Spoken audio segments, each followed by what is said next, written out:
filɛbɔ an bɛ aw fo ka aw waleɲuman dɔn aw minnu bɛ nin waati na ka aw sigi k'aw ɲɛ bilen aw ka jamanaden man di mɔ n'o ye M7 TV ye jamukan min n'an b'a wele ko on en parle mun bɛ wele bila an ka jamana ma hakili juru cannadenw ma ka na kuma aw ye fɛn minnu bɛ jamana kɔnɔ ni i k'a dɔn bɛɛ lajɛlen da bɛn bɛ o ma waati min na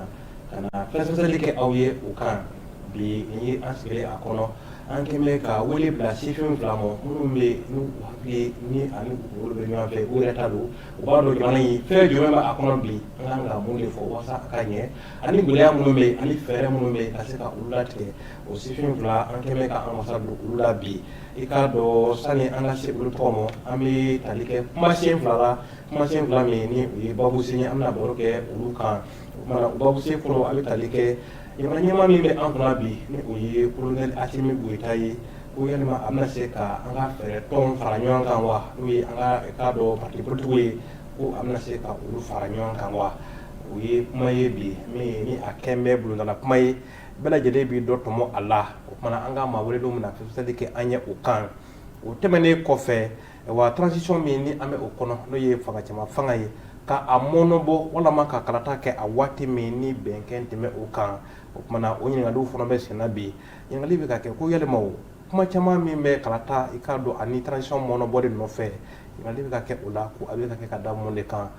an ka maa welelen fila in olu de bɛna ninnu yɛrɛ k'u tigɛ an ɲɛ bi an filɛbɔ aw ka se ka a faamu Mali kɔnɔ ani Mali kɔ kan ka a to a sigiyɔrɔw la o maa welelen fila o tɛ maa wɛrɛ ye n kini bolo fɛ i k'a dɔn Umaru Basi Sanogo ale ye i k'a dɔn parti politique min bɛ yen ni o ye PRVM fasoko ale ye o secrétaire politique ye ale bɛ n kini bolo fɛ n ma bolo fɛ Mamadou Lamini Sibi i k'a dɔn jɛkulu min ni o ye Front Populaire Républicain FPR ale ye o ɲɛmaa ye ninnu maa fila ni olu bɛna baro kɛ bi walasa ka se ka faamuli kɛ an ka babu sen fila in kan o kumana an t'a bila dagurinda la bamananw ko cɛbilen ɲɛ nakun ye dɔ ye i k'a dɔn an ka maa welelenw an b'a fɔ ko bisimila o kumana fɛn min i k'a dɔn Umaru Basi Sanogo an bɛ i fɔ k'i waleɲuman dɔn ka na an ka kɛnɛ in kan ka se ka na i k'a dɔn ɲɛfɔli kɛ an filɛbaw ye u ka faamuyali kɛ an ka babusen kan an bɛ ɲininkali fɔlɔ di e ma i k'a dɔn babusen tako fɔlɔ n'o ye i k'a dɔn kolonɛli Asimi Goyita ko yɛlɛma a bɛna se ka parti politigiw fara ɲɔgɔn kan nin waati in na wa. Bon, Jara n b'i fo fɔlɔ ka n barokɛɲɔgɔn fo n'o ye Sibi ye yanni ka don babu kɔnɔ n bɛ M7 TV bɛɛ fo aw ka staff technique bɛɛ a n'aw ka direction réseau maa bɛɛ b'a bɛɛ fo n bɛ n ka foli lase fana PRVM fasoko cɛ n'a muso bɛɛ ma denmisɛn n'a makɔrɔba donc fɛn fɛn bɛ k'an lajɛ nin waati in na n'o ye Mali kɔnɔ ani Mali kɔ kan donc n bɛ téléspectateur bɛɛ fo o ka bɔ yen ka daminɛ ni tasibila ye ka taa an ka premier vice an ka 6e vice président n'o ye Bekayi Tarawele ye janni n bɛ yɛlɛ plateau kan yan n ye kibaruya sɔrɔ k'a fɔ ko a fa fatura donc an bɛ dugawu kɛ Ala ka hinɛ a fa la Ala ka dayɔrɔ sumaya donc o tɛmɛnen kɔfɛ ka bɔ yen i ye ɲininkali min tɛnkun na n'o y'a sɔrɔ ni an ka jamana ɲɛmaa n'o ye bi colonel Asimi Goyita ye est-ce que o bɛna se ka fɛɛrɛ ɲɛmɔgɔw ni fɛɛrɛ tɔn bɛɛ fara ɲɔgɔn kan pour que ka don da kelen fɛ ka taa sigikafɔ min bɛ nalen jamana kɔnɔ n'u b'a fɔ a ma ko assise nationale de la refondation ni ka taa o kɛnɛ kan wa ne b'a fɔ n ko awɔ ne b'a fɔ ayi munna n b'a fɔ awɔ parce que n'i bɛ fɛ ka maaw fara ɲɔgɔn kan tagabolo dɔw de b'a la n'i tagara o tagabolo fɛ ni i bɛnna ni sababa ye a ka ca Ala fɛ i bɛ se ka maaw fara ɲɔgɔn kan ka taa sigikafɔ la mais tagabolo dɔw bɛ yen n'a tora ten cogoya fana la a bɛ gɛlɛya kosɛbɛ donc ne kɔni fɛ bi maraboroko bɛ fɛɛrɛtɔnko bɛ yɔrɔ min na bi ɲɛmaaw b'a la tiɲɛ don mais kɔmɔgɔw fana b'a la donc fɛɛrɛtɔn bɛɛ ni i kuntilenna don bi an y'a ye k'a fɔ fɛɛrɛtɔn bɛ dɔw taara u yɛrɛ fara ɲɔgɔn kan jɛkulu kɔnɔ jɛkulu min k'u ko u bɛ transition tagaɲɛ de kɔ transition réussite de kɔ ayiwa jɛkulu min fana ye fanga daraki n'an b'a fɔ ten cogo la n'o ye M5 RFP donc ani u ka jamakulu donc ale ni sɔrɔsi minnu yɛrɛ ye fanga ta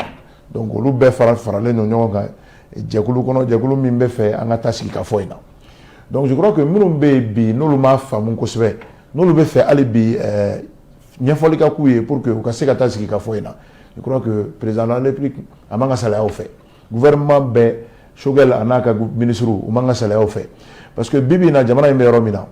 an ka jamana in de kɔnɔ an ye kumakan dɔ bɛ yen k'a fɔ depuis an denmisɛnnin fo k'an kɔrɔbaya ko sigikafɔ ye damu ye bon ni sigikafɔ ye damu ye je crois que sigikafɔ kan ka kɛ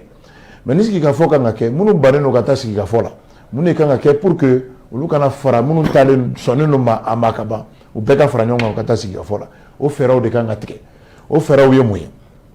ɲɛfɔli kan ka k'u ye k'u wele ka na ka ɲɛfɔli k'u ye hali bi ka tila hakilina minnu b'u la n'u bannen don ka taa sigikafɔ la ko hakilinaw ta ba la hakilina jumɛn ni jumɛn don kun jumɛn na u bannen don ka taa sigikafɔ la donc n'olu bɛɛ dɔnna k'a lajɛ ka concession kɛ ka compromis kɛ c'est à dire que dɔ bɛ dɔ bila dɔ b'o ta pour que an ka se ka bɛn kelen kan an ka taa sigikafɔ in na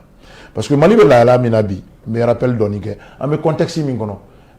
Mali coup d'état kɛra tiɲɛ don coup d'état kɔnɔ coup d'état wɛrɛ kɛra donc an b'o o dingɛ de kɔnɔ bi donc n'an b'o o contexte kɔnɔ a ka kan sɔrɔdasi minnu ye fanga ta ani société civile maa minnu bɛ yen ani parti politique minnu bɛ yen n'olu farala ɲɔgɔn kan k'u bɛ fanga gérer ɲɔgɔn fɛ fanga kɔrɔ mɔgɔ minnu bɛ yen donc n'olu sɔnnen tɛ sigikafɔ ma a ka kan u k'a faamu k'a fɔ u fana bɛ frustration dɔ de kɔnɔ parce que ni fanga darakir'i la cogo façon dɔ la i fana fɛn dɔw bɛ yen i tɛ se ka jɛn n'a ye donc a ka kan u ka sigikafɔ in de k'u ni ɲɔgɔn cɛ pour que k'u hakiliw yira ɲɔgɔn na u ka se ka na sigikafɔ in kɛnɛ kan sinon a bɛ gɛlɛya kosɛbɛ donc ni fanga darakira o cogo façon na donc faamuyali de kan ka kɛ k'a fɔ ko minnu bɛ fanga la bi olu de kan ka toujours ka premier pas kɛ olu de kan ka main tendue kɛ pour que tɔw ka na an ka sigikafɔ kɛ. D'accord. An bɛ segin ma ni Ala sɔnna ma Umaru Basi Sanogo an ka maa weleli filanan n'o ye ka dɔ Mamadu Lamini Sibi ale ye Front Populaire Républicain i y'o ɲɛmaa ye an ka babu sen fɔlɔ an bɛ kuma segin i fana ma o la i ka se ka dɔ fɔ a la ko yalima Asimi bɛna se ka an ka parti politique n'o ye fɛɛrɛ tɔnw ye k'u fara ɲɔgɔn kan ka kɛɲɛ ni ACC baaraw ye wa. I ni ce i ka ɲininkali la Sankolo n bɛ foli lasigi n barokɛ ɲɔgɔn ma Umaru Basi ka an lamɛnbaga n'an filɛbaga bɛɛ lajɛlen fo ka aw ka techniciens ani équipe bɛɛ lajɛlen fo o tɛmɛnen kɔfɛ ka na i ka ɲininkali la yala Asimi bɛna se ka fɛɛrɛ tɔn bɛɛ fara ɲɔgɔn kan ka se ka taa ni sigikafɔ in na bon est-ce que Asimi kelen de ka jɔyɔrɔ ye o ye fɔlɔ ne ma da la parce que Asimi fana ni équipe dɔw de don gouvernement b'a la bon hali bonne volonté fana mɔgɔ minnu ni ŋaniya ɲuman don a ko la n'u tɛ nin si la nka jamana ko don n'u bɛ fɛ k'u sen don a la o troisième colonne fana bɛ se ka bɔ i y'a ye bon a bɛ se ka taa o bɛ dépend d'abord an ka faamu fɔlɔ k'a fɔ ko fɛɛrɛtɔn bɛɛ bannen tɛ caman bɛ yen olu y'a fɔ ka nɔgɔ bɔ a la ka fɔ u fɛlako don wa u bɛ taa a la nka dɔw fana bɛ yen nɔ Umaru Basi y'a fɔ a ka kuma kɔnɔ fanga tun bɛ minnu bolo ka kɔn uti kalo tile 18 ye coup d'état in fɔlɔ in kɛra don min na olu de caman sɔnnen tɛ sigikafɔ in ma n'o ye assise nationale de la refondation bon kumaw bɛ sen na parce que Asimi ni a ka gouvernement premier ministre Choguel Kokala Mayiga ni a ka gouvernement an kɔni bɛ a dɔn k'a fɔ ko u b'u seko la yaasa maliden bɛɛ lajɛlen ka don nin dakura in fɛ mun b'o jira an na sigikafɔ in labɛnni u ye kulu damadɔw sigi a kulu fɔlɔ u b'a fɔ ko le panel des hautes personnalités u ye maaba dɔw sugandi jamana in kɔnɔ k'a da critère damadɔw kan lahalaya damadɔw kan bon i b'a ye neutralité bɛ o la parce que n'i y'u caman jateminɛ o b'a sɔrɔ olu ni bɛɛ bɛ se ka kuma hali ni politique mɔgɔw b'a ɲɛfɛ mais politique mɔgɔ minnu don bon u ni mɔgɔw cɛ gɛlɛyalen tɛ bon mun yɛrɛ b'a ɲɛfɛ Zeni Mulaye o ni bɛɛ bɛ se ka kuma a sen tɛ politique la donc gouvernement ka nin ɲɔgɔn kulu sigi k'a bila k'u ka taa kuma bɛɛ fɛ hali kumaɲɔgɔnya bɛ se ka gɛlɛya minnu bɛ se ka siran gouvernement kumaɲɔgɔnya ɲɛ yaasa olu ka se ka sɔn ka kuma ninnu kɔni fɛ sa olu y'an ka jamana sigikanw ye waati dɔw la kow bɛ se ka gɛlɛya mɔgɔw ni ɲɔgɔn cɛ hali furuɲɔgɔnw i b'a aw bɛ mɔgɔw de ɲini mun bɛ se ka aw bɛɛ bɛ se ka min lamɛn pour que ka se ka waati gɛlɛn ninnu k'olu latɛmɛ hakili la gouvernement nana ni o ye ka tila ka commission d'organisation c'est-à-dire a ko labɛn a minɛnw ni nin kan ka bila nin kɔnɔ nin kan ka bila nin yɔrɔ la o labɛnbagaw o fana sigira ka fara nin jɛkulu in kan mɔgɔw de bɛ o fana kɔnɔ maliyɛnw don u bɛ cɛ la u bɛ muso la u bɛ bɔ fan bɛɛ fɛ bon n'i ye nin fɛn fila bɛɛ lajɛlen ta k'a lajɛ an bɛ se k'a fɔ ko fanga bɛ a seko la yaasa maaw ka se ka don da kelen fɛ ka taa nin kuma ninnu kɛ fɛn min ye Mali kumaw ye nka yala bɛɛ bɛna na wa bon ne yɛrɛ kɔni bɛ se k'a fɔ n ko jaabi bɛ Ala dɔrɔn de bolo parce que n'i ye jama wele dɔw bɛ se ka na jama b'a yɛrɛ sago la dɛ dɔw bɛ se ka na dɔw tɛ se ka na mɔgɔw ka kun tɛ kelen ye nka an ɲɛ bɛ minnu na c'est que ko bɛɛ kɔni bɛ ka fɛɛrɛ bɛɛ bɛ ka tigɛ yaasa hali bi minnu bannen tɛ u ka se ka k'u kuma ɲɔgɔnya faamuyaliw ka na pour que u ka se ka sɔn nin sigikafɔ in ma u yɛrɛ fana ka t'u sen don a la mun b'u kun n'u kan cɛ an'u seko ye min ye Mali ko la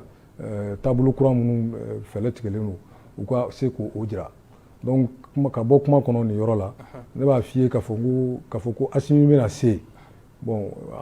le temps nous le dira wagati de bɛ na o f'an ye mais u kɔni bɛ k'u seko kɛ. Ok, merci k'a dɔn Lamini n bɛ segin ma Sanogo i kun ko i ka kumaw la k'a fɔ ko minnu bɛ mara la bi k'olu de kan ka sigikafɔ cɛya olu kan k'u bolo de bɔ k'a sɔrɔ nin dɔgɔkun min tɛmɛna walama dɔgɔkun daminɛ na an y'a ye président tun ye wele bila parti politikiw ma ka taa Kuluba u ka sigi ka kuma a bɛɛ kun ye nin assise ko in ye e yɛrɛ fɛ o wulikajɔ min kɛra o tɛ na fɛn ɲɛ a la wa? O bɛ caman ɲɛ a la Sibi da don a la k'a fɔ fanga b'a seko la fanga b'a seko la parce que a ye panel de haute personnalité min fɔ n'o sigira o kun ye ka mɔgɔw hakili fara ɲɔgɔn kan hali bi minnu bannen don olu ka se ka don a kɔnɔ minnu b'a kɔnɔ ka ban ka baara continuer n'olu ye pour que a ko tɔ bɛ se ka renforcer commission d'organisation min fana sigira a ko la o bɛɛ ye ka taa o sira kelen fɛ i y'a fɔ cogo min ntɛnɛn tɛmɛlen Assimi Goïta ye président Assimi Goïta ye parti politique bɛɛ wele ka na ka sigi n'u ye ka kuma ɲɔgɔnya n'u ye mais o bɛɛ kɔfɛ parti dɔw bɔra k'a fɔ k'olu t'a la o bɛɛ kɔfɛ donc ça veut dire que hali bi dialogue in kan ka continuer parce que k'u t'a la ko min na ko u taara kɛnɛ kan ko jamana ɲɛmɔgɔ de kumara ale ni ministre de la refondation donc olu y'o ta fɔ donc olu ma fɛn sɔrɔ ka fɔ olu tɔn taara lamɛnni de la donc hali bi olu ma sɔn fɔlɔ donc n'u ma sɔn fɔlɔ an bɛ kuma ɲɔgɔnya continuer de toutes les façons dialogue in a tɛ b'a fɔ a bɔra dɔgɔkɔrɔ i b'a ye k'a fɔ a bɔra dɔgɔkɔrɔ kun min na o nin bɛɛ de b'a la parce que hali bi volonté bɛ yen ka bɛɛ bila minɛn kelen kɔnɔ pour que an ka taa dialogue in na donc n'o volonté bɛ yen je crois que déjà baaraw bɛ ka kɛ ka taa dans ce sens je crois que fanga b'i seko la fɔra cogoya min na parce que hali ka assise bɔ a dɔgɔkɔrɔ ka dɔɔnin fara a kan a kun bɛɛ y'o de ye c'est-à-dire volonté de do pour que ka se ka mɔgɔw sigi autour de la même table hali bi sigikafɔ in jama ka se ka caya maliyɛn caman ka se ka fɛn a la a ye da don yɔrɔ dɔ fana la k'a fɔ a tɛ b'a fɔ parti politique t'a kɔnɔ koyi jɛkulu caman ni parti politique caman bɛ yen olu ko k'olu bɛ taa assise la an yɛrɛ ka parti politique b'o la anw bɛ taa assise nationale de la refondation na bɛn o n'a ta bɛɛ a ka kan n'an ma ɲɛ an bɛ taa jamana in kunkanko de fɔ an kana mɔgɔ to dɛnkɛrɛfɛ la hali bi an ka mɔgɔw concerter pour que u ka se ka na ko in kɔnɔ déjà a y'a fɔ personnalité neutre minnu taara pour que ka se ka baara in kɛ ni an yɛrɛ dama ni politique mɔgɔ yɛrɛ dama tɛ se ka ɲɔgɔn lamɛn maaba minnu taara ka bila ko ɲɛma a ka ca ala fɛ n'olu gɛrɛla mɔgɔw la parce que d'autant plus que hali report in olu de y'a annoncé olu de ye communiqué kɛ k'a fɔ k'a reportera parce que olu bolo hali bi an ka taa ni mɔgɔw ma dɔɔni u ka se k'u hakiliw fara ɲɔgɔn kan n'o kɛra a ka ca ala fɛ n'an ser'u ma contexte wɛrɛ kɔnɔ u bɛ se ka na fara baara in kan a bɛ kɛ mais a kɛra cogo cogo la bɛɛ tɛ se ka don baara in kɔnɔ parce que a kɛra cogo cogo la banbagaci kelen ni fila bɛ sɔrɔ parce que o ye diyagoya de ye o hakilina baaraw de don mɔgɔ bɛɛ tɛ se ka jɛ k'a faamuya ɲɔgɔn fɛ donc dialogue dɔw tɛmɛna jamana in kɔnɔ yan mɔgɔ dɔw ɲumanna les gens sont pris le train en marche donc n'o bɛ ko la donc ko caman bɛ yen a bɛ kɛ mais mɔgɔ dɔw fana bɛ le train ta en marche mais ce qui est sûr an ka mɔgɔ fanba convaincu pour que mɔgɔ fanba ka don dialogue national in da fɛ assise nationale in da fɛ je dirais. Merci. En filɛ bɔ an bɛ hakili jigin k'a fɔ hali bi aw bɛ ka M7 TV lajɛ jamukan ye on en parle a bɛ maaw wele minnu bɛ yen ni u bɛ jamana kow kalama kosɛbɛ ka se ka na ɲɛfɔli kɛ an ye jamana kobaw kan minnu bɛ yen ni u kɛlen don bulondala kumaw ye ni bɛɛ b'i tan ni fɔ a la kɛrɛfɛ olu de bɛna fɛsɛsɛli kɛ an ye mɔgɔw ka se ka faamuyali sɔrɔ a la an bɛ baro kɔnɔ hali bi Mamadu Lamini i tun ko Assimi kelen tɛ maa ye min bɛ jama fara ɲɔgɔn kan ka taa assise la e yɛrɛ fɛ jɔn de bɛ se ka fara a kan kulu minnu sigira maa wɛrɛw bɛ se ka hakilina ɲumantigi wɛrɛ bɛ se ka ba ɲumankɛw bɛ se ka kɛ kɛrɛfɛ minnu bɛ politisiyɛn minnu bɛ n'u ko k'u tɛ taa ka se ka olu hakili jira ɲɔgɔn na walasa a ka kɛ jamana bɛɛ ka ko ye wa o maaw bɛ yen wa. o maaw bɛ yen ale ni coordination ni jamana ɲɛmaa fana kelen don ka baara dɔw kalifa dɔw de la olu bɛ gouvernement kɔnɔ gouvernement fana ɲɛmɔgɔ de b'a la o ye premier ministre ye ko ninnu taabolow de don ale wulilen don k'a jɔ mais ninnu bɛɛ de bɛ sira kelen kan u bɛɛ de bɛ baara la c'est n'i bɛ baara in fɔ dɔrɔn i b'a kɛ fanga ka baara de ye quoi parce que fanga bɛɛ de jɛlen don ka sɔn assise ko in ma ni y'u ka yeta de ye k'a fɔ ko n'an ye ninnu kɛ u bɛ ka fɛn o fɛn bila sen na o de y'olu ka yeta ye k'a fɔ ko nin de kan k'a to an mago bɛ Mali min na sini nin ye sira ye mun bɛ se k'an bɔ o Mali in kan donc n'i y'o jateminɛ i b'a ye k'a fɔ ko mɔgɔ kelen baara tɛ mais fanga gouvernement ni a kɔnɔ ministre ani premier ministre ni président olu bɛɛ de bɛ nin baara la. donc mɔgɔ wɛrɛw bɛ yen nɔ panel de haute personnalité min n'an filɛ ka kuma fɔ sisan u ye maaba minnu wele k'u fara ɲɔgɔn kan olu bɛ comme facilitateurs de ni kuma diyara n na ko nɔgɔyabagaw olu k'u sen don a la u ka se bɛɛ ma ka ɲɛfɔli k'u ye o gouvernement fana bɛ ka a ŋaniya ɲuman de jira u la k'a fɔ ko nin tɛ an tɛ ka ko kɛ i b'a fɔ ko min n'a namaralen don n'a bɛ se ka kɛ fiɲɛ ye ka se aw ka intérêt politique ni fɛnw ma pour que ka kumaɲɔgɔnya nɔgɔya parce que jama de don n y'a fɔ n ka kuma kɔnɔna na jama kɔnɔna bɛɛ de b'a la dɔw bɛ ban olu bɛ ban u n'u kɔnɔta don mais ni kumaɲɔgɔnyaw bɛ yen bon a bɛ se ka mɔgɔ wɛrɛw fana bɛ se ka hali wuli u yɛrɛ parce que Maliko de don ka initiative ta les initiatives sont libres i n'a fɔ an b'a fɔ cogo min na mɔgɔ faso ko la bɛɛ bɛ se k'i sen don faso baara la bon ni a bɛ ten jɛkulu wɛrɛw bɛ se ka sɔrɔ hali o bɛ se ka kɛ société civile association fɛn wɛrɛw u bɛ hali parti wɛrɛw indépendamment n'u ɲɛ b'a la k'a fɔ ko a ko in y'olu kun minɛ sigikafɔ o kan ka kɛ olu bɛ fɛ k'u sen don a la u bɛ se k'u sen don a la mais bi kɔni an ɲɛ bɛ minnu na o ye gouvernement ani a ye mɔgɔ minnu ci ani parti minnu sɔnna i n'a fɔ Umaru Basi ka parti a yɛrɛ y'a fɔ sisan ani ne yɛrɛ ka parti ni anw fana sɔnna k'a fɔ k'anw bɛ taa sigikafɔ in na donc olu de bɛ baara la yaasa sigikafɔ in ka se ka kɛ mais o wagati kelen fana kɔnɔ dɔw fana murutilen don a ko ma o ɲɔgɔn sama dɔɔnin bɛ sen na mais c'est parce que u bɛ fɛ hali bi maliyɛnw ka ɲɔgɔn sɔrɔ o de la ko caman nin bɛɛ sigira sen kan pour que ka sigikafɔ in de ka se ka kɛ parce que a bɛɛ bɛ bɔ sigikafɔ in de kɔnɔ n'an sigira ka kuma mun b'e fɛ e hakilina ye min ye Maliko la i b'o fɔ yen i bolo k'a kan ka yɛlɛma ka taa sira mun fɛ i b'o fɔ yen après n'an bɛnna min kan o ye malidenw sago ye. D'accord.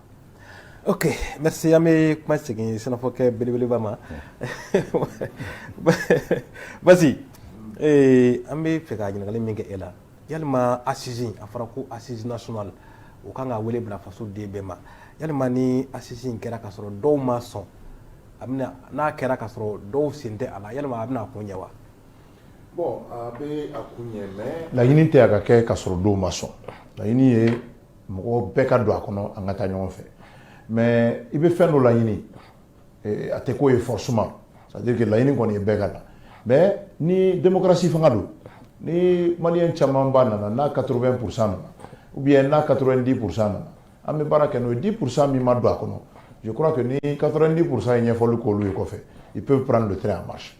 mais ne bɛ fɛ ka segin kɔfɛ dɔɔnin k'a fɔ mun de bɛ ka gɛlɛya don kumaɲɔgɔnya ninnu yɛrɛ kɔnɔ mun la hali bi aile dure dɔw bɛ olu sɔnnen tɛ a ka kan gouvernement ɲɛmɔgɔ n'o ye Choguel Kokala Mayiga ye c'est à dire que a ka kuma fɔcogo a ka jateminɛ k'a la parce que parti politique filɛ nin ye fɛɛrɛtɔn kɔnɔna la fanga ɲinitɔnw de don bon fanga ɲinitɔn filɛ kuma dɔw bɛ n'i y'a ta k'a sɛgɛrɛ peut-être que citoyen lambda t'a faamu ale bɛ tɛgɛrɛ fɔ mais fɛɛrɛtɔn i b'a ye adamadenw de b'a kɔnɔ minnu bɛ jateminɛw caman kɛ donc n'i ye kuma o kuma fɔ u b'a analyser k'a lajɛ mun de b'a kɔfɛ donc n'i y'a fɔ a dɔ la a bɛ ko gɛlɛya ka sɔrɔ a nɔgɔyatɔ kun don donc n'ale sera ka hali bi ka ji dɔɔni k'a ka bidɔn na vraiment ka kuma fɔta ani kuma fɔcogo k'a jateminɛ a bɛ kɛ sababu ye caman bɛ bɔ mɔgɔw dusu la parce que n'i y'a ye kuma caman bɛ ta k'ale yɛrɛ sɛgɛrɛ bi parce que tout simplement kuma caman bɛ ale b'o fɔ mais a b'a fɔ fɔcogo la fɔcogo min fana bɛ digi a tigilamɔgɔw la donc il faut k'o jate ka minɛ a tɛ se ka bali k'a ka hakilina fɔ mais fɔcogo b'a la parce que ale ye marabolo ale ye ɲɛmɔgɔ de ye parce que Mali bɛɛ de ka gouvernement ɲɛmɔgɔ don donc o yɔrɔ la o hukumu kɔnɔ i tɛ parti ɲɛmɔgɔya la i bɛ gouvernement ɲɛmɔgɔya de la donc kuma dɔw bɛ yen n'i b'a fɔ i b'a jateminɛ sinon n'i ma i kɛcogo dɔn fɛn dɔw bɛ yen i bɛ fɛ ka mɔgɔw fara ɲɔgɔn kan de ka taa sigikafɔ la yɔrɔ n'i kɔni bɛ fɛ ka ɲɔgɔn fara ɲɔgɔn kan ka taa sigikafɔ kɔni na i bɛ kumaw de f'u ye mun b'u dusu salo k'u hakili salo pour que u ka se ka na a ka taa o sigikafɔ la mais n'i tora kuma suguya dɔw fɔli la a bɛ kɛ sababu ye a bɛ mɔgɔw yɔrɔ janya i ma i b'a ye k'a fɔ hali ɲɛmaaba yɛrɛ i bɛ baara gɛlɛya o bolo parce que ni mɔgɔ sera o ma u b'a fɔ de i ka marabogo ɲɛmɔgɔ bɛ ka kuma suguya dɔw fɔ o bɛ ko gɛlɛya o tɛ ko nɔgɔya ayiwa fo marabogo ɲɛmɔgɔ ka ta ka bɔ yen sinon an tɛ sɔn o de bɛ na ni opposition radicale façon ye donc an b'a ɲini a fɛ fana a ka ji dɔɔni k'a ka bidon na n'a bɛ kuma a ka kuma fɔcogo jateminɛ ani kuma fɔtaw a k'olu jateminɛ o ka kan maaba n'i kɛra maa ɲɛmɔgɔ ye surtout ɲɛmɔgɔba jateminɛw b'i ka kuma fɔtaw la i bɛ min fɔ gɛrɛn na ani bɛ min fɔ plateau de télé kan o tɛ se ka kɛ kelen ye dɛ donc tagabolo de bɛ kuma o la donc je crois que n'o jateminɛra fana o bɛ caman bɔ mɔgɔw dusu la ani fana olu minnu ye fanga daraki c'est-à-dire jɛkulu min wulila n'o ye M5 RFP ka ni sɔrɔsiw nana olu ka baara parachever a bɛ fɔ cogo min na ne yɛrɛ bɛ ka fɔ ten donc o jɛkulu donc o kɔnɔna la maa dɔw bɛ yen olu bɛ to ka sortie hasardeuse dɔw kɛ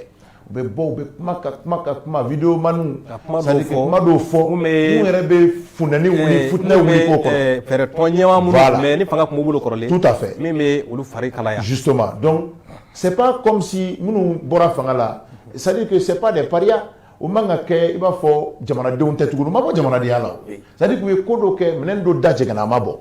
c'est-à-dire ko dɔ kɛra a ma ɲɛ rectification de bɛ sen na o de ma fɔ wa ɔ n'a bɛ ka rectifier de je crois que minnu yɛrɛ y'a kɛ n'u tun b'a faamu fɔlɔ k'u tun kan ka sira dɔ tagama n'u ma taa o fɛ ni e bɛ k'o sira tagama i ka k'u wele ka na de u k'a lajɛ a bɛ kɛ cogo min mais n'i y'u gɛn u yɛrɛ u t'a lajɛ ni hakili ye tuguni ils ne regardent plus avec discernement sisan a bɛ kɛ ni haine de bɛɛ b'a essayer de ka karisa hali n'a bɛ ka ɲɛ a bolo n b'a tiɲɛ a bolo tajuru sara ni fɛnw justement donc fo ka dabila fana b'i tantaraki justement fo ka dabila bon n'o dabilara i b'a ye sisan atmosphère politique yɛrɛ accalmie bɛ na a kɔnɔ i b'a ye mɔgɔw bɛ se ka ɲɔgɔn ye dɔɔni dɔɔni o tɛ lutte contre la corruption bali o t'o bali cogo si la sariya tigilamɔgɔw de b'o kɛ o n'est-ce pas donc n'o baara bɛ se ka kɛ parallèlement je crois que an kan ka muɲu ɲɔgɔn kɔrɔ ka sabali ɲɔgɔn kɔrɔ o b'a to ko caman bɛ nɔgɔya sinon n y'o de fɔ anw bɛ taa assise la mais a ka kan kuma minnu bɛ ka fɔ n'o bɛ ka tɔw furuku n'an fana b'o kalama a ka kan an fana k'o ɲɛfɔ pour que a ka dɔn mun de bɛ ka tɔw bali ka na hali bi donc je crois que o kumakan ninnu fana b'a la an ka lajɛ an k'olu lajigi dɔɔni o bɛ kɛ sababu ye an bɛ mɔgɔw la de meilleurs sentiments. D'accord, merci Mamadou Lamine Sibi. Yalima baara in daminɛ n'an ye jateminɛ kɛ assise daminɛw la an y'a ye Choguel de tun kɛn bɛ ka a cɛsiri a kɔfɛ kosɛbɛ waati fɔlɔ min fara fo bɔra jɔ a kɔrɔ o b'a yira an na k'a fɔ ko labɛn minnu kɛra hali n'a bɛɛ ɲɛna dɔw kɔni ma sira sɔrɔ an y'a ye waati laban in na jamana ɲɛmaa yɛrɛ kɛn bɛ k'i jɔ jɛmɛfɔla jɔyɔrɔ la ko la o kumana o b'a yira k'a fɔ ko Choguel ka kuma dɔw ye maa dɔw fari kalaya ni olu bɛ k'o kɔtɔrɔ mabɔ de wa e yɛrɛ ka yira. Ayi bon a bɛɛ ti o ye o cogo tɛ kabini nin tɛ an bɔra yɔrɔ dɔ de kana se nin gouvernement in ma mɔgɔ dɔw ka position b'u bolo a mɛnna dɔw yɛrɛ diminen don dɔrɔn parce que fanga daragira ka bɔ olu bolo olu fana kun wagati dɔw la olu kun ko dialogue national inclusif olu fana kun ye sigi ka fɔ dɔ bɔlɔda fanga kɔrɔ la ka weleli kɛ dɔw fana ma na o la olu bɛ nin zen ta la bon mɔgɔ kow de don a bɛ faamu adamaden fana hakili ni dusu nin bɛɛ bɛ adamaden na i y'a ye donc k'a fɔ ko bi Assimi yɛrɛ ka mɔgɔw reçoili daminɛ ka kɛ i n'a fɔ ni Choguel a bɛ kuma Basi y'a fɔ a bɛ kuma bon peut-être a kuma cogo don a ka faamuyali ye o ye a bɛ k'a fɔ peut-être i b'a sɔrɔ ale fana b'o fɔ a ma k'o bɛ opinion de la jamana kɔnɔdenw parce que peut-être a bɛ kuma in fɔ olu de ye tiɲɛ kumaw de b'a kɔnɔ mais a bɛ digi dɔw la o ye diyagoya ye bon n'i bɛ ɲɛmɔgɔya jɔyɔrɔ la peut-être que surtout an bɛ bɛɛ nɔfɛ ka na o bɛ se ka lajɛ mais a bɛ kuma minnu fɔ la tiɲɛ kumaw de fana don f'an k'olu fana dɔn dɛ mais a ye nɔgɔ bɔ a la o k'a da a jɔyɔrɔ kan bi peut-être a bɛ se k'i pan o kuma ninnu dɔw kunna ka baara kɛ ni cogo wɛrɛw ye sinon u b'o baara la gouvernement b'o baara la kosɛbɛ premier ministre bɛ président pardon Assimi bɛ i sen don a la ka olu ka baara de sɛmɛntiya o k'a seereya i y'a ye a kun y'o de ye hali bi a bɛɛ ye u bɛ ka ŋaniya in de yira u sago de ye maliden bɛɛ ka taa nin sigikafɔ in na o de la n'aw ko bon anw tɛ na nin bɛ ka nin fɔ nin bɛ ka nin fɔ tan bon président yɛrɛ min tɛ kuma la n'o fana ko bon a ye na sa aw ni ne yɛrɛ ka kuma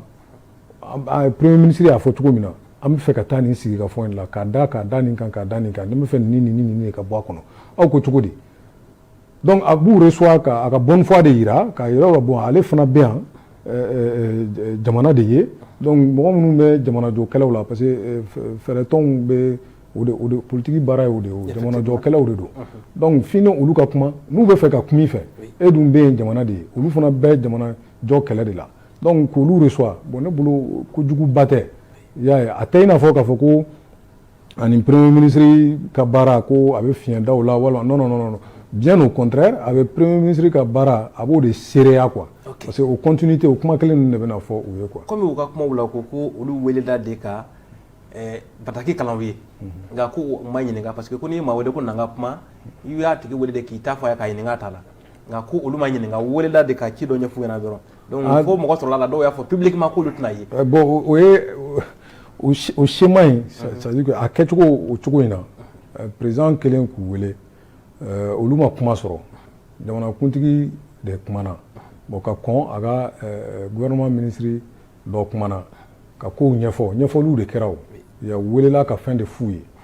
mais mɔgɔw fana k'a fɔ bon n'u ko olu tun bɛ fɛ ka kuma bon olu t'a la an politique mɔgɔ dama an bɛ ɲɔgɔn dɔn quoi bon olu a bɛ faamu i y'a ye u tun bɛ fɛ ka kuma mais ni président ye mɔgɔw wele président fana ye institution dɔ de ye bon surtout an bɛ situation dɔ de kɔnɔ président ni mɔgɔ tɛ kuma sama o fana cɛman ye i y'a ye an ka président dɔ delila k'a kɛ ala ka hinɛ a la mɔgɔw nana kuma camanw fɔra i yɛrɛ sigilen bon i bɛ fɛn donc contrôle ma kɛ fɛnw ma tamiser bon o fana de o yɔrɔ fana ye baara ye fo ka faamu ni fanga b'i bolo cogo dɔw la bon kɛcogo de bɛ kow la dɛ ni ye jama wele sisan bon président kunturu président y'a dan de bon ni ka kuma bila foroba kuma ko bɛɛ ka a yɛrɛ jɔlen filɛ nin ye bɛɛ k'i ta tɔmɔ a la ayi ko bɛɛ ka kuma a ma min ka di min ye o k'o fɔ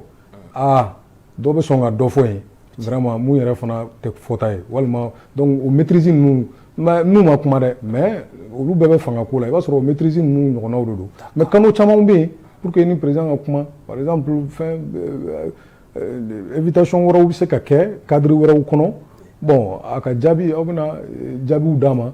délégation bɛ former aw ka bataki dilan ka di dɔw ma voilà a dɔnnen don k'a fɔ an bɛ se ka Umaru Basi sugandi sisan bon an bɛɛ jɛra ka nin fɔ an b'a don ale da ale bɛ taa a bɛ o lase an banko ye nin de ye voilà a bɛ ten de a bɛ ten n'an bɛ fɛ nin ka fara a kan pour que ka labɛn cogo min fɛn dɔw fara olu t'anw jimi sira ye i y'a faamu mara ɲini fara a kan i bɛ se k'o fana kɛ quoi très bien mais président olu wele ka na de k'a fɔ a ye na ne yɛrɛ bɛ se k'aw reçoit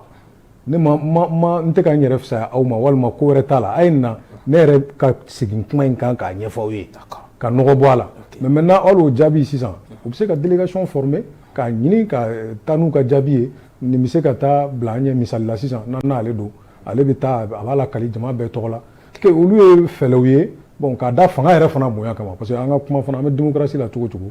tɔ ka kɛ fanga la quoi ni président kunturu nan'i jɔ k'a fɔ ko jama de nana bon c'est vrai k'a bɛɛ politique mɔgɔw ye sa mais ka kuma la ka parole libérée cogo dɔ la président yɛrɛ ɲɛkɔrɔ bon o cɛman ye ne kɔni fɛ o tɛ ko cɛ ɲuman ye. d'accord merci Basi nin wulikajɔw bɛɛ kɔfɛ o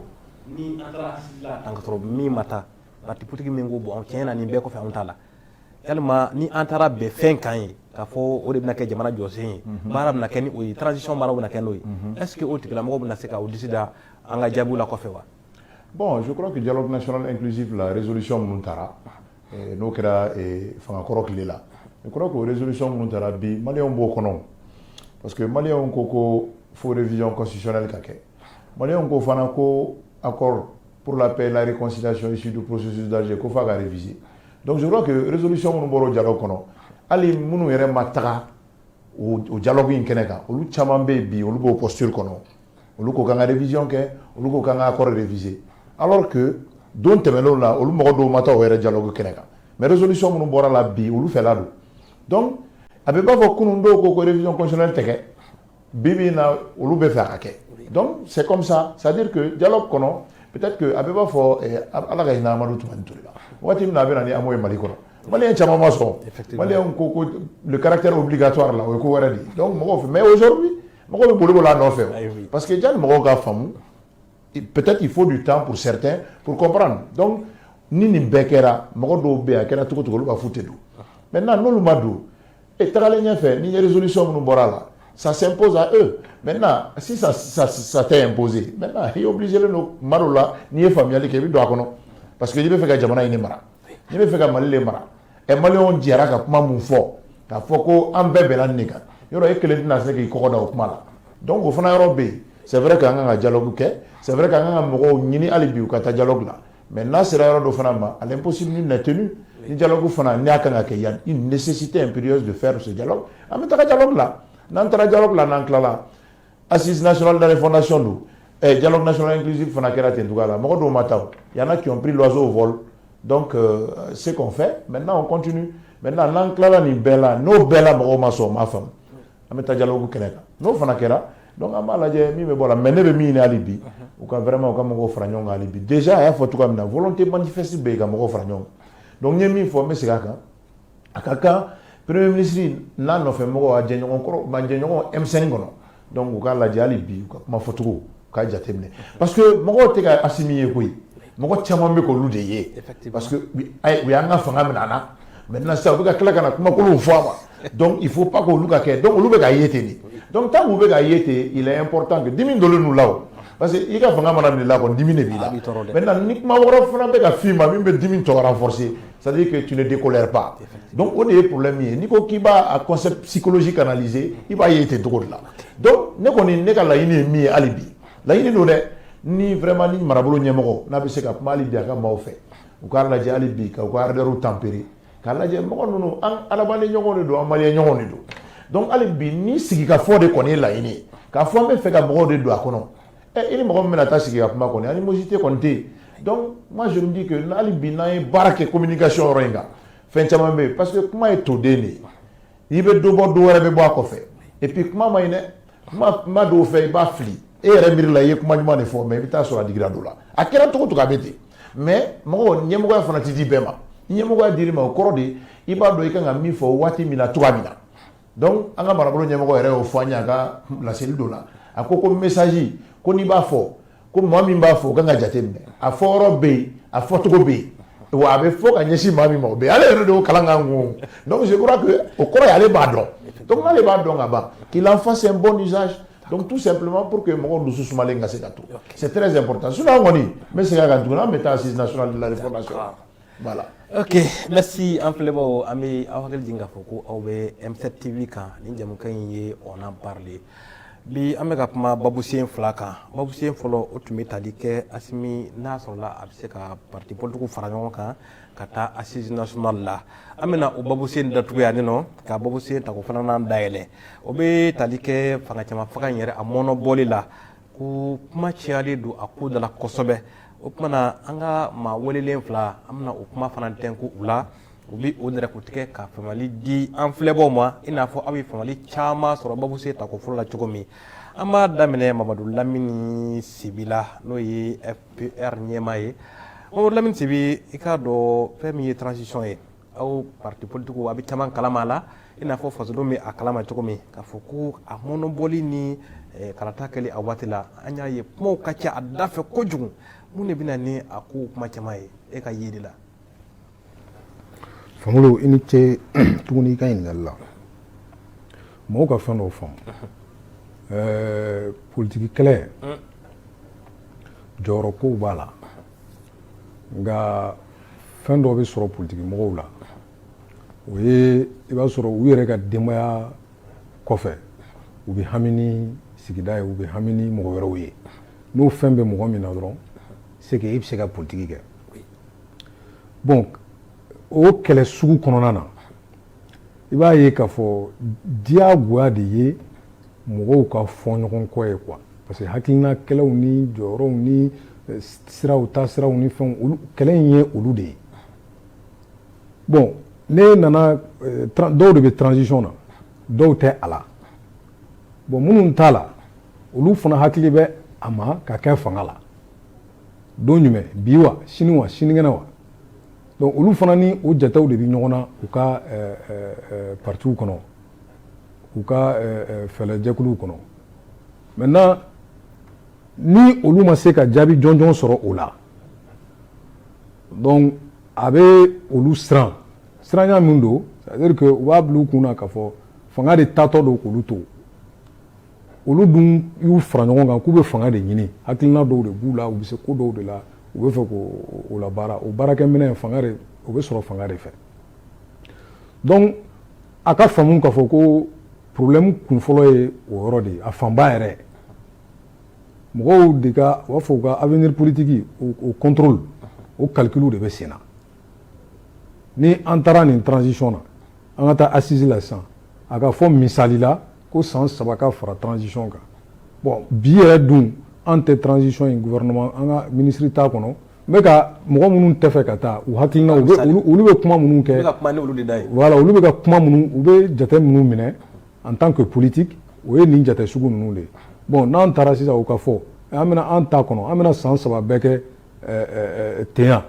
an tɛ fanga kɔnɔ walima o san 3 yɛrɛ o laban bɛna kɛ mun ye est ce que an bɛna fanga sɔrɔ kɔnɔna la ou bien o bɛna di mɔgɔ wɛrɛ ma an bɛna kɛ mun ye nin kɔnɔ donc c'est des questionnements mɔgɔw de b'u yɛrɛ ɲininka la komi u nin tɛ a kɔnɔna la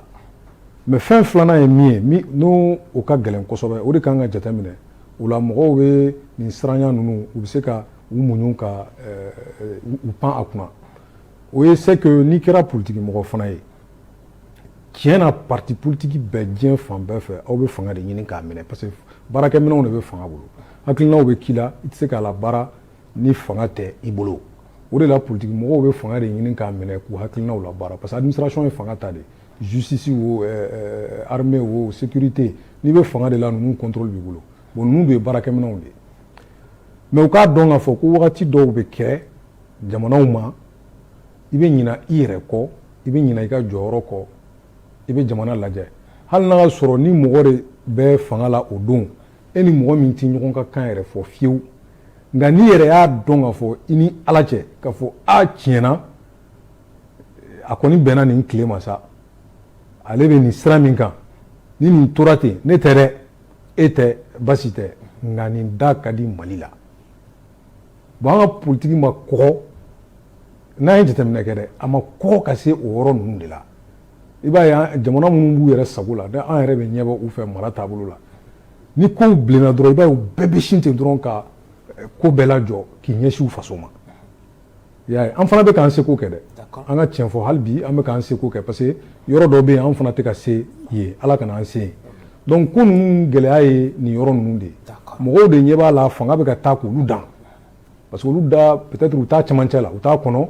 u hakili b'a ma k'a fɔ n'i bɛ gouvernement de kɔnɔ i bɛ information sɔrɔ projet bɛ discuter donc i bolo bɛ fanga la ko ma taa k'i dan mais politique mɔgɔ tana de ye ka fanga ye k'a bɛ ka taa k'a dan donc o siranya de bɛ ka mɔgɔw bila fɛn tɛ fara kan a ka ban an ka taa élection na o kɔrɔ tɛ dɔwɛrɛ an ka taa élection na dɔrɔn anw ka na quoi i y'a faamu pour que an fana ka se ka donda sɔrɔ sinon en réalité u bɛɛ b'a dɔn k'a fɔ ko jamana in bɛ lahalaya min kan élection man ka kɛ nin jamana sugu priorité an ye jamanaba dɔw ye yɛrɛ bi minnu bɛ démocratie ko kumaw fɔ olu binna ka se degré dɔw la wagati dɔw la u ye fɛn bɛɛ jɔ démocratie ko kuma tun tɛ fɔlɔ élection ko kuma tun jamana kisili de tun bɛ ka fɔ après u seginna n'u ka kow ye. D'accord, merci Mamadou Lamine Sibi. Umar Basi Sanogo père bɛ faso ko yalima an ka babu se tako filanan la i bɛ se ka mun fara Sibi ka kuma kan. Bon, a ye hakilina min fɔ daminɛ la n'o ye la multiplicité des partis politiques o de c'est-à-dire que a yɛrɛ ko gɛlɛyama yɔrɔ de fɛɛrɛtɔn de ka ca fɛɛrɛtɔn ka ca a bɛ fo 235 bon e b'a dɔn fɛɛrɛtɔn n'u sigikun ye mun ye ka fanga ɲini ka tila ka fanga waleya o de ye fɛɛrɛtɔn sigikun ye n'o o 235 bɛ yen pour 20 millions d'habitants e kɔni b'a dɔn kɔni o ko tɛ nɔgɔya a ko tɛ nɔgɔya cogo si la nɔgɔya cogo yɛrɛ ne ma da la n'a b'a la ten mais ne bɛ fɛ an ka hakili de bila dusu ɲɛ ka hakili bila dusu ɲɛ o ye jumɛn ye a ye min fɔ jamana in bɛ lahalaya min na bi an binnen don ka se lahalaya min na ni maa min bɛ miiri dɔɔni i bɛ tasi dɔɔni jamana hinɛ b'i la i b'a dɔn k'a fɔ nin wagati in na élection yɛrɛ tɛ se ka kɛ o a tɛ se ka kɛ mun na parce que ni 22 février de ye élection ye hali bi fɛɛrɛ foyi ma tigɛ fɔlɔ collège électoralement convoqué foyi ma kɛ ne ko i bɛ élection kɛ le 22 février kɔni e bɛ fɛ ka ko dɔ de karaba o ye ko dɔ de karabatɔ ye sinon o kɔni tɛ élection ko ye donc an ka hakili to o yɔrɔ la a filanan ye mun ye i bɛ jateminɛ kɛ k'a lajɛ fɛɛrɛtɔ ni min bɛɛ bɛ yen an bɛɛ ko k'an bɛ fɛ ka jamana in de mara pour que ka hɛrɛ de kɛ jamana in ye jamana in ka hɛrɛ ye mun ye fɔlɔ fɔlɔ jamana bɛ yen ni sécurité tɛ yen wa jamana jumɛn de bɛ yen k'i bɛ se ka taa i ka taga la ka segin ka sɔrɔ e ɲɛ t'a la k'a fɔ ko i bɛ se ka taa ka segin ka sɔrɔ ko min sɔrɔ ala ka hinɛ an ka opposant Soumaïla Cissé opposant ba dɔ tun bɛ Mali kɔnɔ fɛɛrɛtɔ ɲɛmɔgɔ tun don a taara Mali élection caman na mais ala y'a ka kalifa minɛ a la bi ala ka hinɛ a la mais Soumaïla Cissé u y'a ta otage la fan mɛn ravisseur u y'a ta otage la a yɛrɛ fa jamana kɔnɔ k'a latunu miliyari 2 de taara sara o kun kɔrɔ pour que k'a bɔ bon ni o ko taara o taga sira fɛ ale kun ka laɲini na f'a ka fanga mara mais ala ma kita la cogo si la a ma se ka kɛ donc an ka bila an kunna fana ala ko fana bɛ fɛn in na ni ala ma kiti fɛn min na a fana tɛ kɛ o donc an kana ɲinɛ o yɔrɔ fɔ il faut avoir la foi les hommes politiques à un moment donné du temps mais il faut qu'on ait la foi parce que n'o fana ma kɛ s'il y a pas la foi i tɛ se ka résigner o wagati dɔw la f'i ka dɔn ko fanga ni hali ni fɛɛrɛ tɔn 235 n'an bɛɛ ye cɛbaw bɔ ka taa élection na kelen de bɛ gagner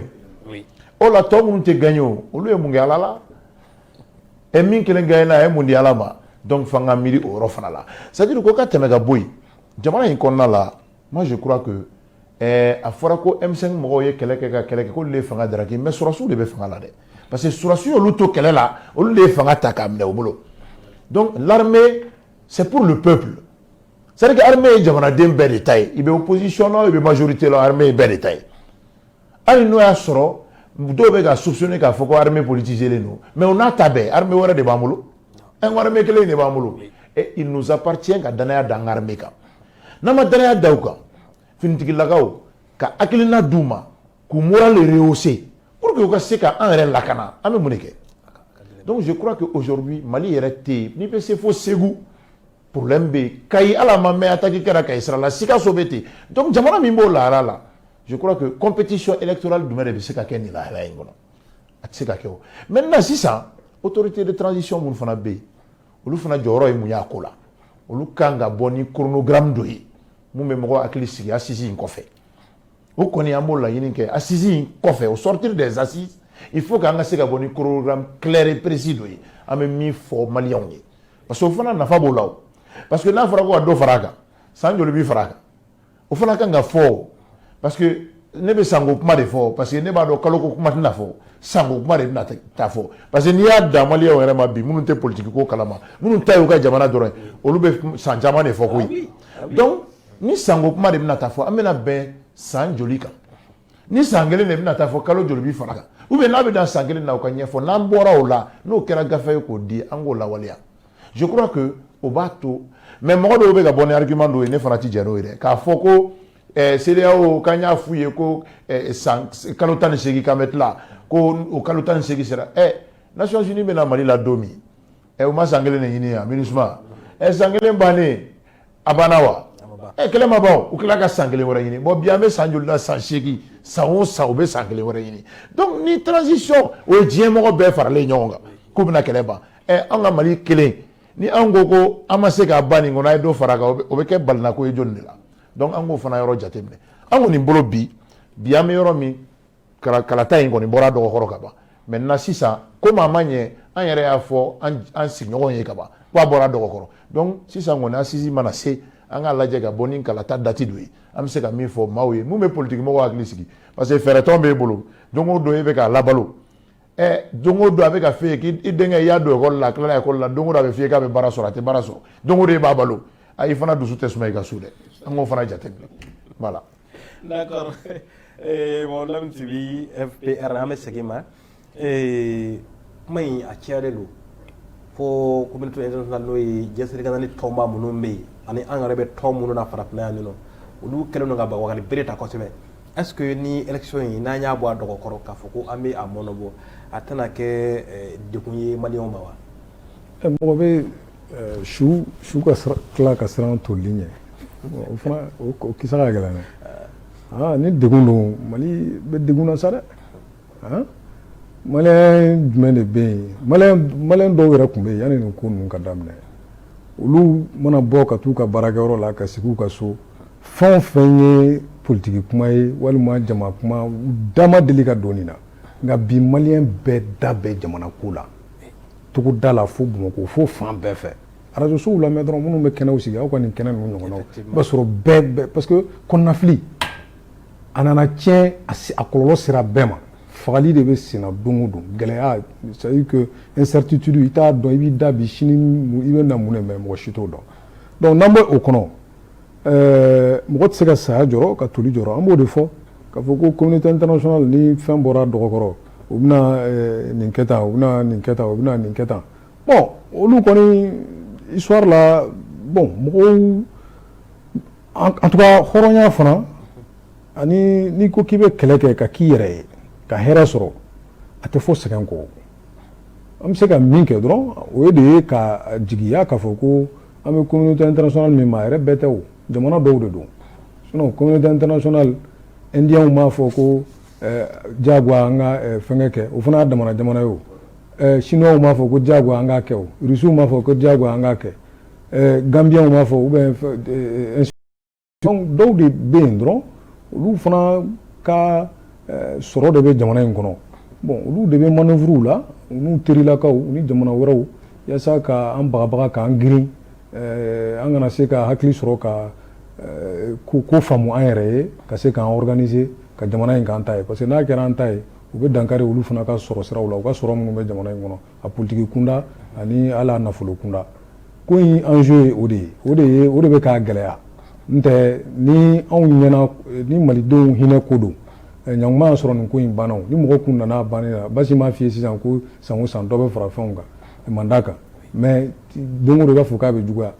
2012 la mɔgɔw tun bɛ mun fɔ la ko dɔw de bɛ fɛ ko k'u ka yɛrɛma hɔrɔnya ta ko ka jamana tila bi e b'o kuma mɛn la bi mun de bɛ yen mɔgɔ si tɛ se k'a f'i ye mun bɛ yen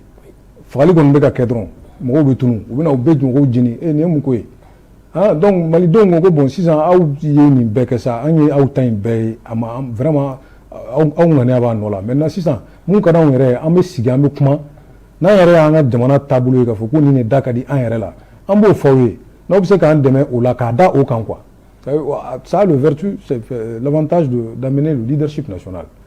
jamana bɛ kɛ jamana kɔnɔdenw ta ye donc parce que tant que o ma kɛ fo mɔgɔ wɛrɛw de bɛ ka na ni kow ye kuma bɛɛ bon k'a fɔ k'olu ɲɛsiranya fana ka an fana bila k'a fɔ ko an ka nin bɛɛ to yen tuguni ka to kɔrɔlen kɔnɔ bon c'est comme i sara ka ban quoi donc i sara toli kɔni i tɛ kisi o ma o i bɛ mun kɛ sisan yɔrɔ a bɛ ten tɔ de ni saya ma kɛ quoi toli kɔni bɛ kɛ donc siranya kun tɛ nin ko ninnu ye baara ka kɛ an ka dusu lami an k'an cɛsiri foyi tɛna Mali sɔrɔ mun ɲɔgɔn ma deli ka jamanabaw sɔrɔ mais wagati mɔgɔ a kɛra ten de an filɛ ka sira minnu ta cɛw ni musow de wulila k'u disi di yaasa ka o ko ninnu ban o dɔrɔn o de kɛra ka lafiya bɔda ye je pense que o sira de filɛ ka minɛ tan. D'accord Basi i ka kuma la i da sera insécurité ma dɔɔni i ko ko n'i bɔra Segu kɔfɛ dɔɔni dɔrɔn lakana kuma tɛ se ka fɔ tuguni mais an bɛ se ka a jigiya k'a fɔ waati jumɛn ni jamana in na basi kɛ waasa an ka taa élection Jara a wagati bɛ na a wagati bɛ na mais n'i bɛ fɛ ka min fɔ dɔrɔn n'i ye sɛɲugu jɔlen dɔrɔn kala b'a kɔnɔ sɛkilikɔrɔ mana maa o maa kun sɔgɔ kɔnkɔnɔnkuru ka janfa b'a la i b'a dɔn an bɛ jamana min kɔnɔ bi yanni n ka n da se insécurité 2012 a kun tɛ tan o mun y'a bugubuguma ka se fo centre la alors que maa dɔw de nana k'olu nana anw dɛmɛ n bɛna hakilijigi kɛ Faransi jamana ɲɛmaa kɔrɔ dɔw ka kuma la a ko la France n'a pas d'amis la France a des intérêts à défendre et désormais il faut que les Maliens se disent que le Mali n'a pas d'amis le Mali doit avoir des intérêts à défendre parce que n'an ma taga o sira fɛ n'an tora don o don an de ye grand peuple ye an de bɛ mɔgɔ bɛɛ ladon hali n'i kɛra maafala an b'i ladon i kɛra diɲɛ maa o maa an b'i ladon et ne ko c'est à dire que an bɛna to mɔgɔ éduqué la wa ni namaratɔ nana an b'o mara ni zo nana an b'o mara ni fana nana an b'o mara ne ko donc an ka baara ye mara de ye ou bien ci wɛrɛ t'anw na donc je crois qu'il est temps que an fana k'a dɔn k'a fɔ jamana dɔ de b'an bolo k'a lakana ni jamana b'an bolo ka lakana bi o de la ne sɔnnen don Asimi Goïta n'a ka cɛdenw u kɛlen ka sira min ta jamana lakana ko la ne sɔnnen don ma parce que Mali a fɔra ko Mali kɔnɔ désormais maa si tɛ taa Mali ka kunkanko fɔ ni Mali yɛrɛ tɛ o kuma ɲɛna kosɛbɛ wa o kɛcogo minnu bɛ ka kɛ ne sɔnnen don a ma diversification des partenariats o de ye koba ɲɛ ye o parce que jamana kelen tɛ se ka mɔgɔ lakana o tɛ se ka kɛ o et n'i bɛ nin problème sugu kɔnɔ surtout que n y'a fɔ n ka kuma daminɛ la n ko n'i ye sɛnogo jɔlen ye kala b'a kɔnɔ et sinon i bɛ se k'a faamu cogo di an terilaka dɔw wulila sisan minnu k'u nana an dɛmɛ 2012 k'u bɛna u ka il y aura une recomposition de la force Barkhane i b'o o hakilina ta i kelen ka sɔrɔ i natɔ i ye yamaruya de ɲini e kelen b'o hakilina ta i bɛn'o waleya wali jamana kɔnɔ o t'a bɛɛ ye o ne ye kuma dɔ mɛn kun na sine rafika o njatike ay njatike muna bi problème mi la zone des 3 frontières problème be ne bi problème de blasera ga bo minga se akunte yo akume yoro wara de la serai donc yoro nu mega suma ya yoro ya fe yoro tabe ka kraya maintenant kuma de men nyame afra ko convoi mi mega na mega na malila sika so sera fe ni burkina be o ya la jokaya ni convoi segira kata Niger ni maw fagara kama ni convoi ndura gawo ko convoi nu mega na ko na ta zone des 3 frontières de sécuriser et au be na yoro mi na ka be to sécuriser mo kuma na o be ta yoro ga be to sécuriser o de attaque de be nyaga mo ka nyo be ta jeni tout ça pour que mo ka fo a gelar armée il faut que awkana la nyini o de do ne ta yetu ko la anti demsen yetu ko ni ame familiali keo donc aka kansi sa asimina ka chero me baramina ou be rusi ka partenariat na on est d'accord ou ka taka ou ka renforcer ou ka na ni rusu yeke non de acto si c'est la cohabitation des forces étrangères qui va faire que surtout des forces étrangères qui se pèsent non de bato nanga jamana be stabiliser mboke parce que quelqu'un qui se noie mo mena toji la al ni muruda ma bamne donc ambo yorod la donc am ga yere yini de donc solution fin B no be se gambo mais il est à noter que la solution doit venir de nous-mêmes. Personne ne viendra faire cette sécurité à notre place. Donc forces armées ou bemina ou recrutement massif mina anou be équipement mina le renforcement de la capacité combative des forces armées maliennes et de sécurité ou ka continuer au fait. On a tout qu'à déployer Dondoni avec les forces qui vont venir nous prêter main forte. J'ai appris que l'Algérie aussi est en train de venir par le nord. C'est très bien. On a ninké pour qu'on a beau n'indiquer qu'on mais Mali be beau dingue qu'on Mali be beau dingue qu'on voilà. D'accord. Et amena c'est de makan pour dire là. Si amé de qu'on la bandima yana kuma signi basima. Donc on y a là-bas kadam nani folie. On a dam nani folie mais amé sigo quand on est foli folo itaye basi aga baroge ɲɔgɔnya la k'a fo k'an lamɛnbaga bɛɛ lajɛlen fo ani ka équipe bɛɛ bon ka kuma kelen fɔ ka ɲɛsin malidenw ma ka fɔ bon mɔgɔ an k'an dusu lamɛn mɔgɔ si tɛ se ka jamana in kanu ka tɛmɛ anw kan diɲɛ tiɲɛw bon hali n'a a bɛɛ tɛ kɛnɛkan kumaw ye mais sisan mɔgɔw yɛrɛ y'a faamu bɛɛ bɛ k'a faamu sisan aw y'a ye kaya mɔgɔw population de bɔr'u yɛrɛ ma olu dɔw i b'a sɔrɔ dɔw ma taa école la yɛrɛ mais hakili ko le bon sens c'est la chose la mieux partagée hakili ɲuman ala y'a di bɛɛ ma kunfinya t'o la mɔgɔ fɛn kalanna t'o la foyi t'o la n'i y'a la baara dɔn dɔrɔn i bɛ faamuyali kɛ donc ko min bɛ senna an ka jamana in kɔnɔ diɲɛ kɛlɛbaw de don a bɛ kɛ wagati ni wagati jamanaw kɔnɔ janfa kɛlɛw de don o de ye kuma tiɲɛ yɛrɛ ye malidenw dɔrɔn de bɛ se ka bɔ o la aw b'a ye politikimɔgɔ dɔw y'a kuma kɔrɔli daminɛ depuis wagati olu commencera k'i jɔ u ko ko la solution n'est que nationale Moro Sidibé b'o la mɔgɔ caman y'a kuma fɔ donc parce que a faamuna de donc ni nin gouvernement nana k'o sira de ta k'a fɔ ko malidenw de b'a fɔ sisan u ka jamana bɛ kɛ min ye Basi y'a fɔ a ka kuma kɔnɔ u ye fɔlɔ mun tun bɛ kɛ an kun de tun bɛ di an kɔ hali k'a dan nin transition ye fu sɔrɔ o la o ye koba de mɔgɔw tɛ k'a faamu parce que ko in bɛ daminɛ yen nɔ don et problème min bɛ e da la a fɔbaga ye mɔgɔ wɛrɛw de a ɲɛnabɔbaga ye mɔgɔ wɛrɛw de mais a tɛ ka k'e sago ye mais ni e commencera ka i yɛrɛ ka a fɔbaga ka k'i yɛrɛ a ɲɛnabɔbaga ka k'i yɛrɛ la ni fɛn bɔr'o la o bɛ k'i yɛrɛ sago ye donc baara dɔ de daminɛna an bɛɛ ka fara ɲɔgɔn kan an ka sabali ka ɲina fɛn bɛɛ lajɛlen kɔ an ka jamana in sigi a sen kan o de ye ne ka kuma ye. Merci beaucoup. Basi ka nakɔ laban yan'an ka jamana mun. Donc jara ne b'i fo n bɛ Sibi fo n barokɛ ɲɔgɔn donc k'a fɔ Mali an bɛ dugawu kɛ Ala ka basigi ne bɛ bɔ ni kuma la ni min ye ne b'a fɔ Maliyɛnw an b'a wele an kɔni kamana ganna mais an ma fɛn gan dun ni maa min kɛra sɔrɔkɛla ye o ko tɔw ka fɛnkɛbaliya don ka sɔrɔ jabaru masa de bɛ sɔnni kɛ fantanya tɛ siya ye banaya tɛ siya ye nka maaɲumanya ye siya ye maajuguya ye siya ye fɛnjugu tɛ fɛn ɲuman wolo ni sababu tɛ sababu de bɛ su bɔ ɲɛnama na ka ɲɛnama bɔ su la ka dɔw sɔn si caman na dɔw tɛ tile kelen balo ka dɔw sɔn nafolo caman na ka dɔw jɛ o dala dumuni na dɔw sadon lafiya don ye nka dɔw sadon ye maaw lafiya don ye kabini kasange kɛra magoɲɛfɛn ye saya ma sutura tuguni sabara sengelen tɛ tɔ kuma tɛ senna buguri ma sɛfini ni sɛjɛni